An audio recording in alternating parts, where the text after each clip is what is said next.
Neymar അടുത്ത ലോകകപ്പിൽ കളിക്കുമോ?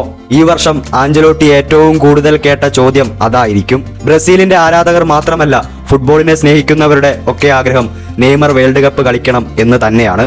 അദ്ദേഹം പരിക്കിൽ നിന്നും സുഖം പ്രാപിച്ച് പൂർണ്ണ ഫിറ്റ്നസ് വീണ്ടെടുക്കാൻ ഇപ്പോൾ 6 മാസമുണ്ട്.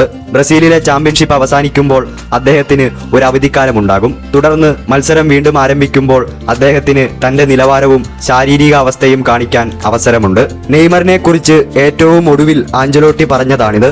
എന്നാൽ ഇപ്പോൾ ഡയലോഗടി നിർത്തി വേഗം നെയ്മറിനെ ടീമിലെടുക്കാനാണ് ആരാധകർ ആഞ്ചലോട്ടിയോട് പറയുന്നത്. നെയ്മർ കളിക്കുകയോ കളിക്കാതിരിക്കുകയോ എന്തു വേണമെങ്കിലും ആവട്ടെ, സ്ക്വാഡിൽ നെയ്മർ ഉള്ളത് ടീമിന് ഉണർവാണെന്ന് ചില ആരാധകർ പറയുന്നു. നെയ്മറിന് പരിക്കാണെങ്കിലും ടീമിൽ എടുക്കണം, ബെഞ്ചിലിരുന്നാലും മതി. ബ്രസീൽ ടീമിനാകെ അത് കോൺഫിഡൻസ് നൽകും. നെയ്മർ ഇല്ലാതെ ടീം അമേരിക്കയിലേക്ക് പോയാൽ വലിയ പ്രതീക്ഷകൾ വേണ്ട എന്ന് ചിലർ പറയുന്നു. എന്തായാലും സ്ക്വാഡിൽ ഉൾപ്പെടുത്താവുന്ന കളിക്കാരുടെ എണ്ണം 26-ൽ നിന്ന് 30 ആക്കിയിട്ടുണ്ട്. നെയ്മർ പൂർണ്ണ ഫിറ്റ്നസ് നേടിയില്ലെങ്കിലും ഫാൻസിന്റെ ആവശ്യം പരിഗണിച്ച് ഇതുകാരണം ഒരുപക്ഷെ കാർലോ നെയ്മറിനെ ടീമിലെടുത്തേക്കാം.